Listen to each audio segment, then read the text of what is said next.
Bapa surgawi, kami bersyukur dan terima kasih lagi kepadamu Bapa atas kesetiaan dan kemurahan-Mu yang Tuhan telah berikan bagi kami sampai saat ini. Kami bersyukur ya Bapa karena hari ini kami dapat telah merasakan berkat-berkat Tuhan memberkati hidup kami. Lagi kami bersyukur karena kebenaran firman-Mu sebagai sumber kekuatan, sebagai sumber pengertian dan berkat bagi kehidupan kami yang dapat kami terima sebentar lagi. Mari Tuhan, urapilah setiap firman-Mu, ungkapkan rahasia firman-Mu, biarlah Roh Kudus memberikan terang kebenaran firman-Mu bagi kami, terlebih bagi mata rohani kami semakin jernih untuk lebih mengenal Tuhan dengan benar melalui tuntunan firman-Mu Bapa. Kiranya Roh Kudus-Mu yang terus berkarya bagi setiap kehidupan kami umat-Mu. Senapnya kami guru, perkenankan mendengarkan kebenaran firman-Mu, agar kami dapat terus merasakan kuasa dan berkat-Mu untuk menolong kehidupan kami.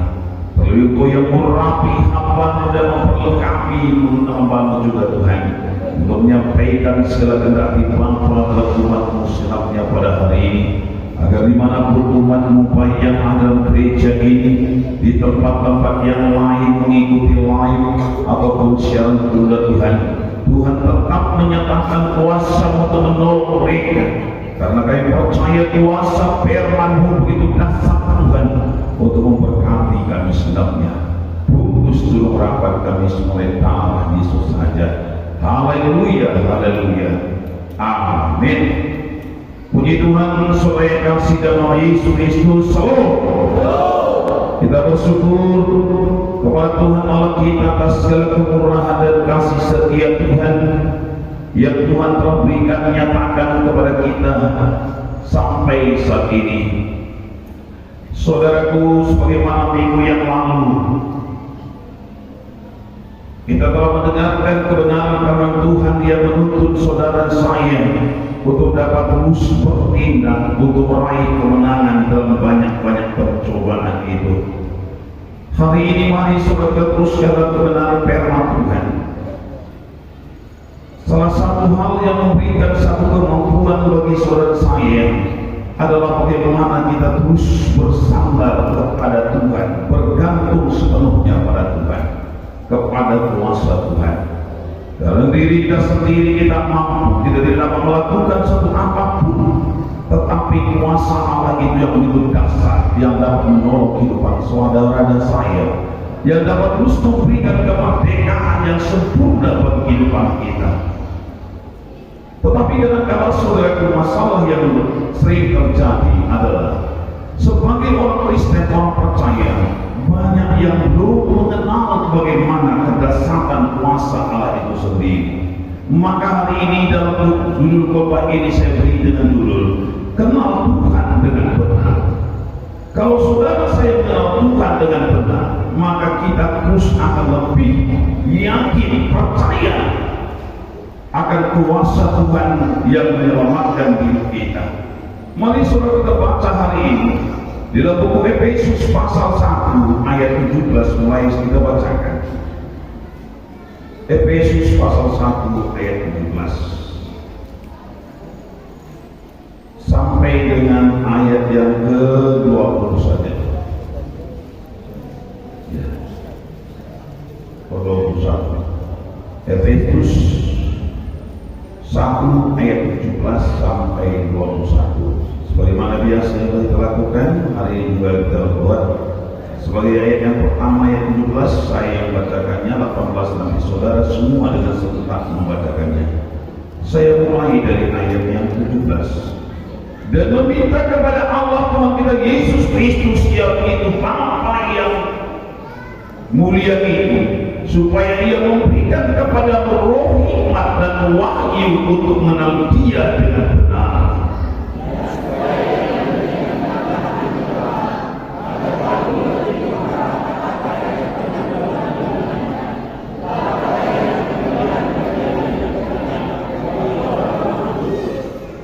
Dan betapa hebat kuasanya bagi kita yang percaya sesuai dengan kekuatan kuasanya.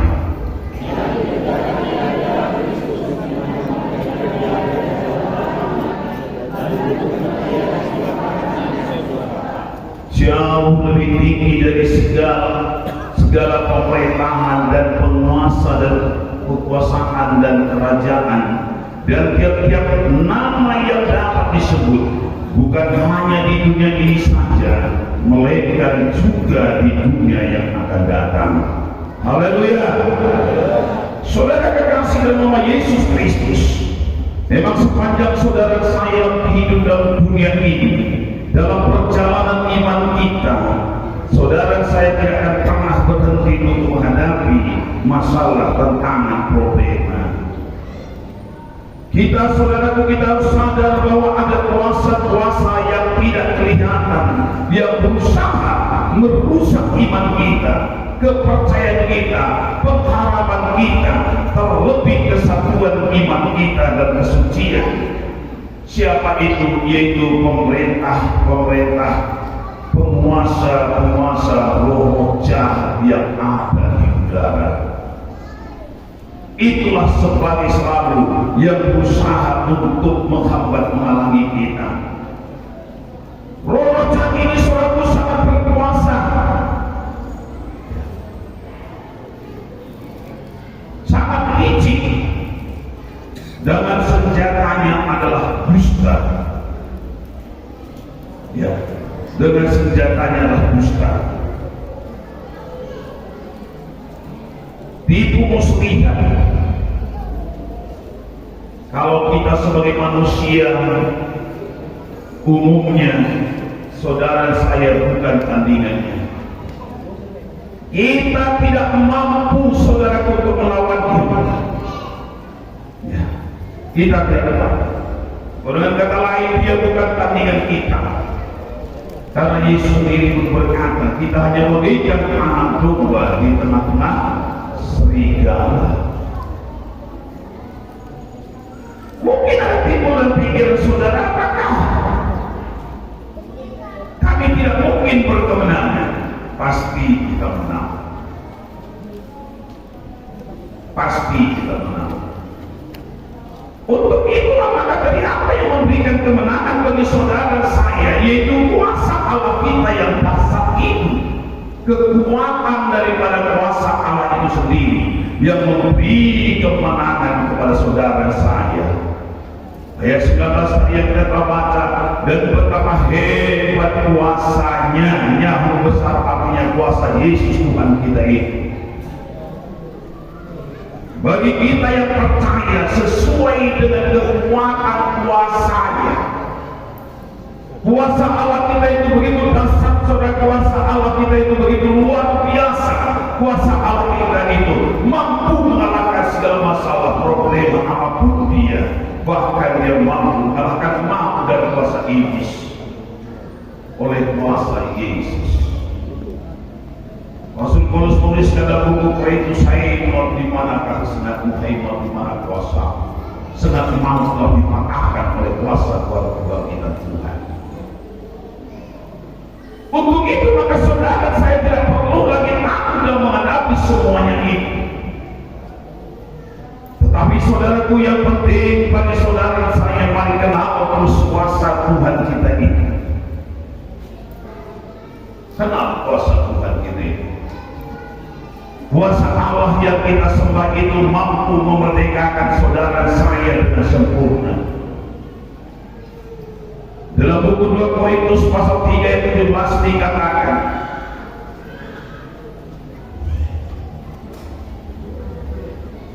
dalam buku 2 Korintus 3 ayat 17, sebab Tuhan adalah roh, dan di mana ada roh Allah, di situ ada kemerdekaan. Kemerdekaan yang sempurna itu hanya bisa kita peroleh melalui kuasa Tuhan. Kuasa Tuhan yang kuat itu yang bisa memerdekakan saudara saya dengan sempurna.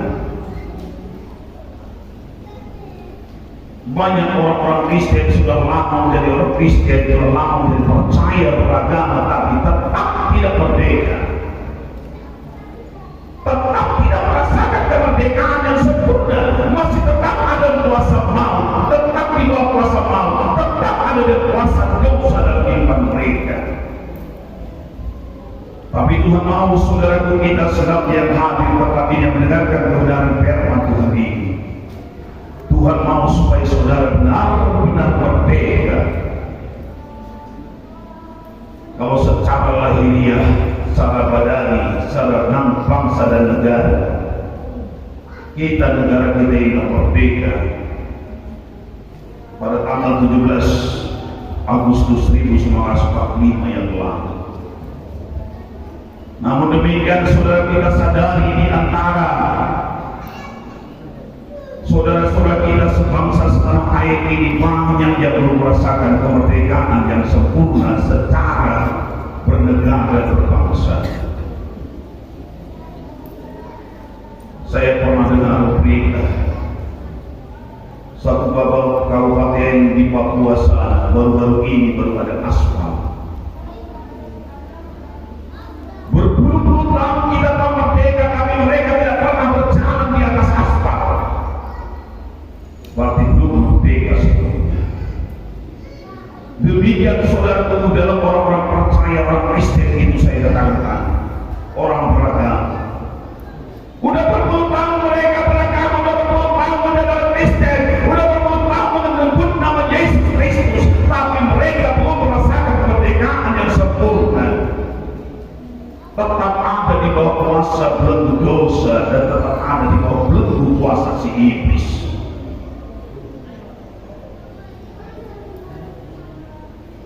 Mereka tetap diperbudak oleh kuasa-kuasa kegelapan. Tuhan mau saudara saya kita sedapnya merdeka dengan sempurna. Dari apakah kita merdeka? Kata Rasul Paulus Roma pasal 6 dikatakan kita merdeka dari kuasa dosa.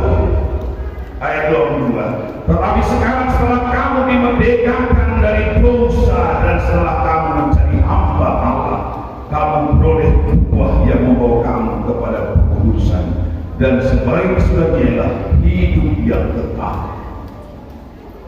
Kalau saudara saya tidak dimerdekakan dengan sempurna dari kuasa dosa, kalau saudara saya tidak dimerdekakan dengan sempurna dari kuasa iblis, alamat kita kemana saudara? Kita akan menuju kematian yang kekal atau hidup dalam kuasa dosa itu, mau neraka. Yesus begitu kasih kepada saudara saya, dia begitu cinta kepada kita semua. Dia datang dalam dunia ini saudara karena dia cinta kepada saudara saya, karena dia cinta buat kita semua. Dia tidak mau satu pribadi manusia pun yang akan pergi menuju maut atau neraka yang kekal itu saudara. Neraka itu bukan tempat manusia. Neraka itu adalah tempat setan, tempat iblis. Tetapi mengkapan manusia masih tetap ada di bawah kuasa dosa, kuasa iblis, maka dia juga alamat akhirnya adalah neraka yang kekal. Tapi syukur Yesus oleh kuasa rohnya tadi membebaskan kita, memerdekakan kita, sehingga saudaraku kita tidak lagi ada dalam kuasa maut. Kita menjadi milik Kristus. Dan sepanjang dunia ini sendiri pun saudaraku bisa dibebaskan dari segala pengaruh kuasa iblis, dari segala pengaruh kuasa setan, dari pengaruh segala kuasa-kuasa kegelapan.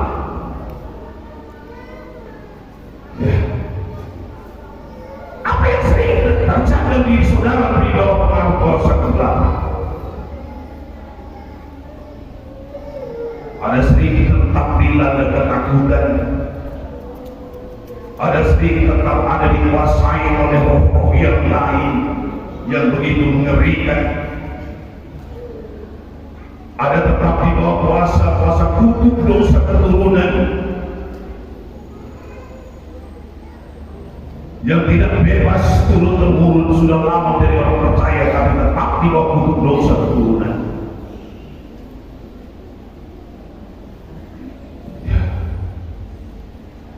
Salah satu contoh umpamanya kutuk dosa keturunan ini,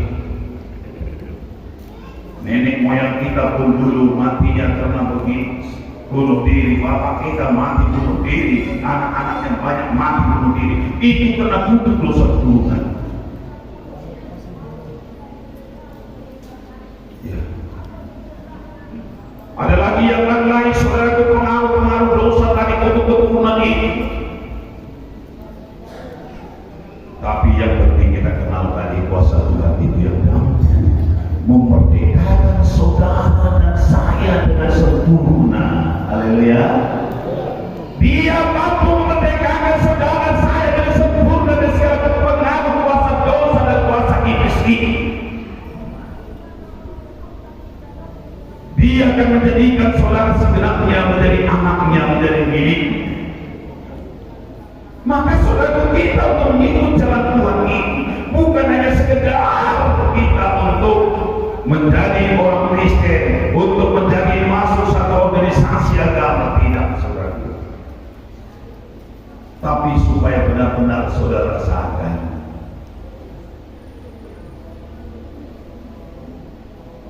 gelapnya gejap bumi, apabila ibadah setolong.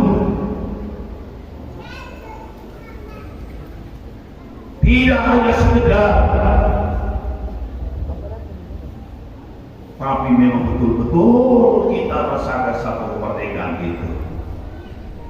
Kita sudah punya satu pengharapan di depan Tuhan, saudara. Salah satu masalah bagi diri saya sendiri itu dia. Kapan saya memiliki Yesus dalam diri saya kenal Yesus dalam diri saya sudah punya satu pengharapan. Kalau dulunya saya ini orang-orang yang minder sekali, MC, betul, tidak punya pengharapan. Maka seringkali saya katakan, sekalipun saya sekolah, saya tidak pernah merindukan itu namanya apa? Pertemuan kembali benar. Reuni, saya tidak pernah merindukan reuni sampai hari ini. Kenapa? Bagi saya tidak ada kenangan di masa lalu, saudara, yang indah. Bagi saya semua hidup ini semua jeleknya dulu.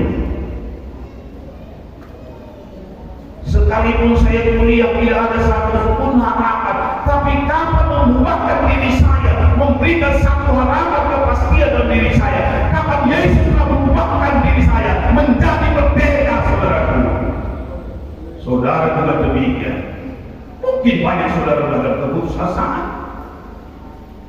Karena ada masalah problema yang saudara sedang hadapi. Karena mungkin ada problema ekonomi, problema kesehatan, problema rumah tangga, sosial rumah tangga. Izinkan Yesus hari ini memerdekakan saudara kembali, supaya kita hidup kembali normal sebagaimana layaknya sebagai anak Tuhan. Ini yang harus kita rindukan. Untuk itu maka Rasul Paulus tadi berkata, aku berdoa supaya kamu memiliki mata yang jernih. Untuk apa mata yang jernih? Untuk mengenal Tuhan itu dengan benar. Supaya kita mengenal Yesus itu dengan benar. Jangan kita yang mengenal gereja, jangan kita yang mengenal agama, tapi kenallah Yesus dengan benar. Dan di mana dia bekerja, saudara. Itu yang harus kita tahu. Saya yakin saudara tidak berpaut kepada pesannya rumah sakit kalau saudara sakit. Betul, saudaraku. Tapi apa yang membuat saudara yang perlu diperhatikan saudara di sana? Adakah dokter yang mampu menyelesaikan penyakit saya? Itulah saudara. Bukan besarnya rumah sakit atau letaknya di mana. Tidak, saudara. Hari ini kalau demikian, Yesus berkata tadi, di mana ada roh Allah itu, di situ ada kemerdekaan yang sempurna. Di dalam gereja ini sampai hari ini ada kemerdekaan bagi orang-orang taat yang percaya pada Yesus. Ada kemerdekaan yang sempurna bagi kita, saudara. Jangan takut. Bisa saja dunia sekitar kita membenci kita, apalagi dalam keadaan waktu saudara menghadapi satu pencobaan tentang Bisa orang lain melarikan diri dari saudara. Mana saudara sebelah mata, atau mungkin menganggap saudara tidak ada bagian kehidupan mereka. Tapi kalau saudara tahu Yesus itu tetap sayang kepada kita semua, saudaraku. Apa yang dialami oleh Ayub, ini satu pembelajaran bagi kita juga, saudaraku. Ayub yang dia hadapi apa? Saya yakin masa zaman sekarang ini pun tidak ada kata manusia yang sanggup seperti Ayub. Kenapa tidak sanggup seperti Ayub? Karena kebenaran kekudusan yang tidak ada seperti Ayub. Tapi lihat Ayub, apa yang dia tidak alami. Pada waktu dia jatuh di titik nol, bahkan di bawah nol, saudaraku saya katakan. Apa yang dialami oleh Ayub? Ayub pasal 19 ayat 8 saya bacakan dan 9. Ayub pasal 19 ayat 8 dan 9. Jalanku ditutupnya dengan tembok sehingga aku tidak dapat melewatinya, dan jalan-jalan itu dibuatnya gelap. Ia telah menanggalkan kemuliaanku dan merampas mahkota di kepalaku. Itu yang dirasakan oleh Ayub. Semua jadi gelap, tidak ada jalan keluar, solusi tidak dirasakan. Kalau secara kasat mata dia tidak lagi lihat solusi apapun yang ada di depan matanya, saudaraku. Semua sudah ada tembok yang tinggi yang tidak mungkin terseberangi. Ada problem yang begitu besar yang tidak mungkin dia mampu mengatasi. Ini. Tapi ada satu pengharapan dalam dirinya yang kita lihat. Maka saya harapkan anak Tuhan tidak ada memasukkan ibunya nanti ke panti jompo. Daripada masukkan orang tua ke panti jompo, lebih baik kau masuk dulu ke panti jompo. Jangan kalau orang tua kita sudah tua nanti sakit lagi, jangan masukkan mereka ke panti jompo. Peliharalah. Sekeras apapun kau memelihara orang tuamu, mengasihi orang tuamu, tidak bisa kau balaskan itu, sayang. Mengandung 9 bulan itu kau tidak pernah mengandung ibu 9 bulan. Ingat ini. Jangan sebagai orang percaya, seorang beriman melakukan hal-hal yang tidak benar di mata Tuhan. Apa artinya saudara orang bikin orang sungguh-sungguh melayani Tuhan, menginjak Tuhan, tapi kalau tidak ada kasih kepada saudara kita, tidak ada kasih kepada orang tua kita, apa artinya semua ini? Kalau akhirnya saudara binasa juga. Mari, sebagai umat Tuhan yang saya cintai, lakukanlah yang terbaik selalu bagi orang tuanya. Ayub tadi lihat yang dia sayangi pun tidak mengenal dia lagi. Tetapi yang tidak masyarakat sekarang, saudara, kita lihat sekarang bagaimana Ayub tidak pernah bergeser imannya daripada Tuhannya. Kenapa iman Ayub tidak pernah bergeser kepada Tuhannya? Tidak pernah bergeser kepercayaan kepada Tuhannya. Karena dia kenal siapa Tuhan itu. Haleluya. Sudahkah saudara kenal Tuhan itu? Marilah kita mengenal dan berusaha sungguh-sungguh mengenal Tuhan. Ia pasti muncul seperti fajar. Ia akan datang kepada kita seperti hujan pada akhir musim dan mengairi bumi. Pasti dia datang seperti fajar. Tidak perlu saudara doakan dulu, besok pagi matahari akan terbit.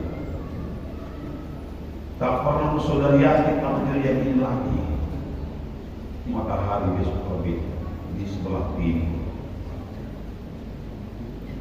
Demikian Tuhan itu, Dia akan datang untuk menolong kita.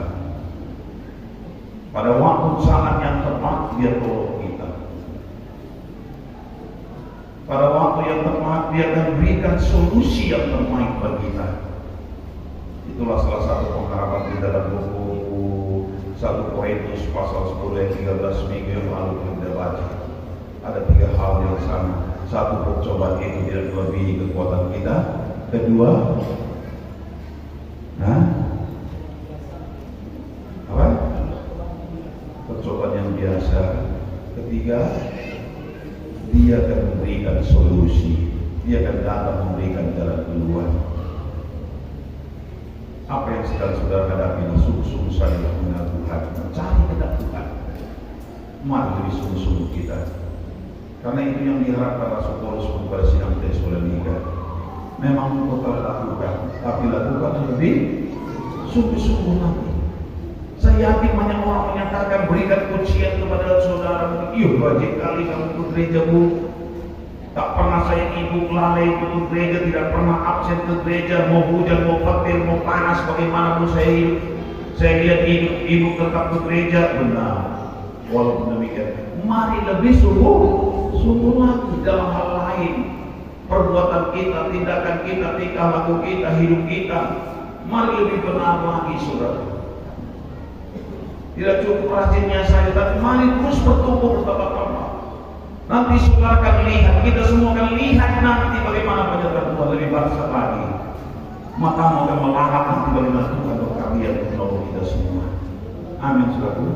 Mari kita beri Tuhan saat ini. Pemohon kuasa.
Tuhan suruh ini saat satuan berrahmat menolong kita sedang datang kepada kecuali. Karena Tuhan tidak pandang muka, Tuhan tidak pandang rupa, Tuhan tidak pandang bulu, Tuhan tidak pandang suku. Dimanapun saudara saat ini yang ada bersama depan di tengah belakang segala sudut manapun saudara, Tuhan ada di sana untuk melawat saudara, untuk menolong saudara hari ini. Datanglah pada Dia dengan doa-doa kita. Terima kemurahan Tuhan hadirat Roh Kudus apinya